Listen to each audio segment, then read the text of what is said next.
Квадрик горит, нахуй. Каски валяются.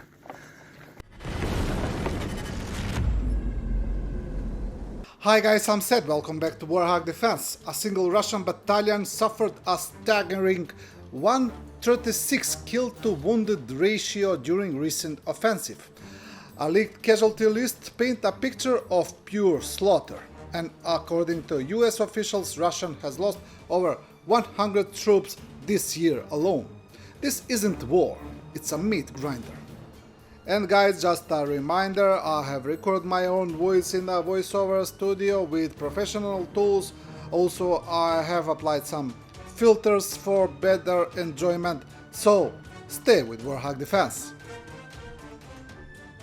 A leaked list of casualties from a Russian battalion taking part in an offensive suggests a killed/wounded ratio of 1 to 36 to 1. According to US Secretary of State Marco Rubio, losses stand at over 100,000 dead this year alone.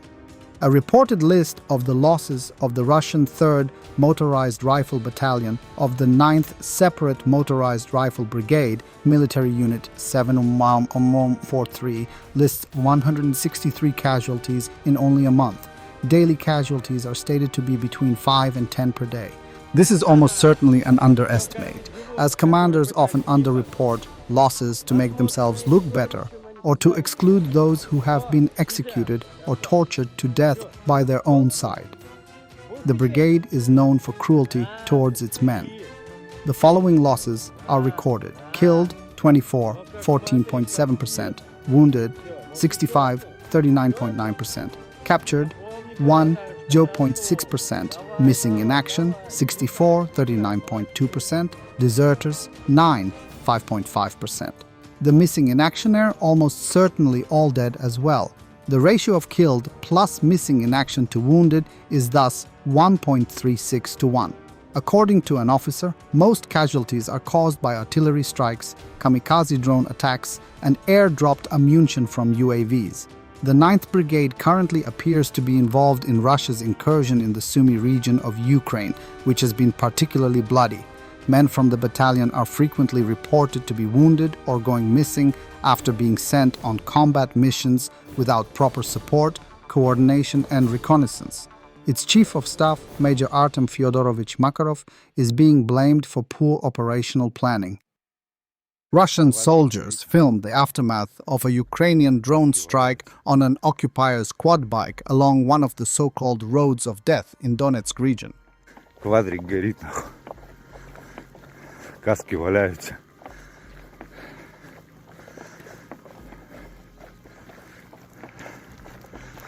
Но сейчас с утра уже устроили.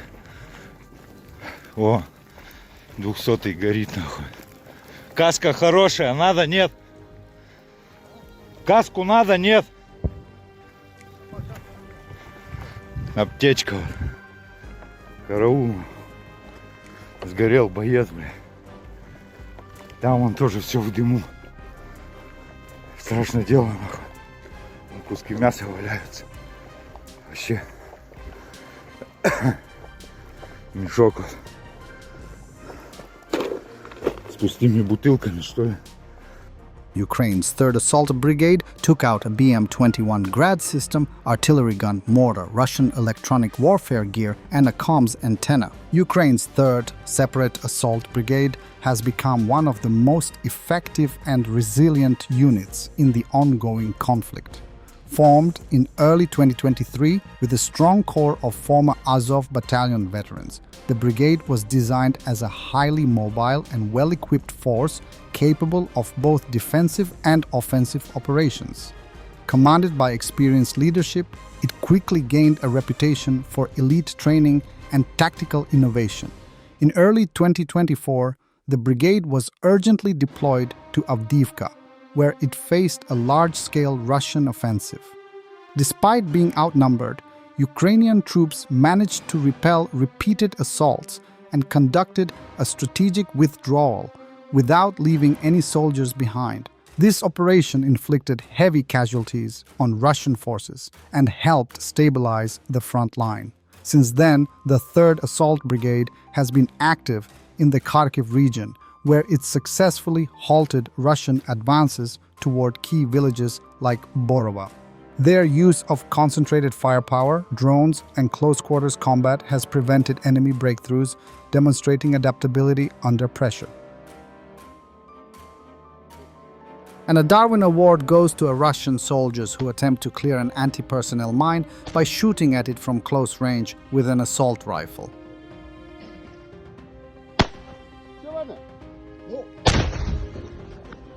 A Russian assault infantryman warming up his skills before going to war. The Australian government has officially handed over the first batch of M1A1 Abrams tanks to the armed forces of Ukraine. This was reported on the website of the Australian Department of Defense. This batch is part of a military aid package worth approximately $245 million.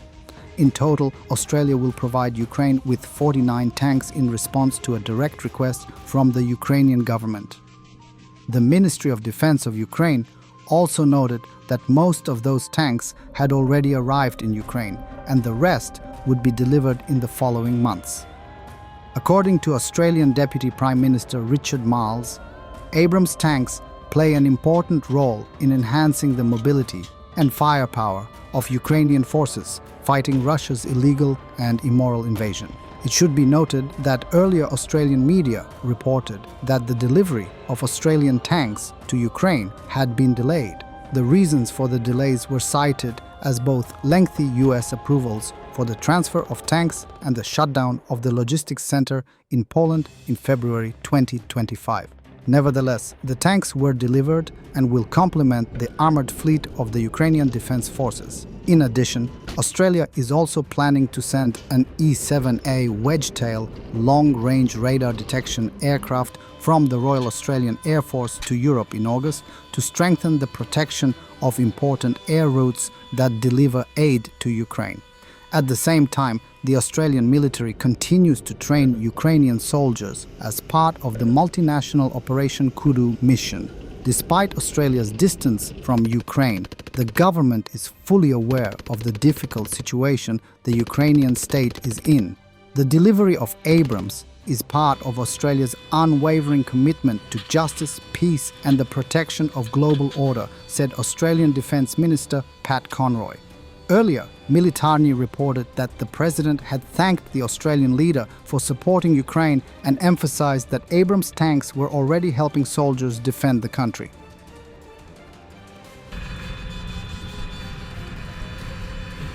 During the vote of the U.S. House of Representatives, the majority of congressmen voted in favor of extending military assistance to Ukraine.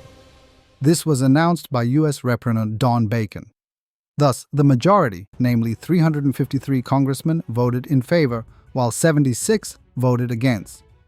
This bipartisan support will allow H.R. 4016 to move forward to the Senate, where its text can be amended, passed without changes, or rejected. At the same time, if the Senate supports it, the document will be submitted to the U.S. President for signature. Thus, if passed, the U.S. government will continue to provide military assistance to Ukraine amid the U.S. President's changing rhetoric on the war in Ukraine. It should be noted that the change in Donald Trump's position on Ukraine is also reflected in the priorities for arms supplies. In particular, the U.S. Department of Defense has informed the Swiss government of the delay in the delivery of Patriot air defense systems, prioritizing their delivery to Ukraine. In addition, President Donald Trump offered German Chancellor Friedrich Merz to sell Ukraine not 2 but 5 Patriot air defense systems. The proposal came after Trump watched videos of Russian airstrikes on Ukrainian cities and then called Merz on his cell phone to offer to increase the number of systems for Ukraine. Thanks for watching, and don't forget to subscribe. Also, if you want to support Warthog Defense, please become our member and get early access to new videos, exclusive members-only videos, and become administrator in comment section. The membership link is in the description. Rescues every day. We had a guy last week at 6 rescues in 6 days. You know, he's doing the job every day.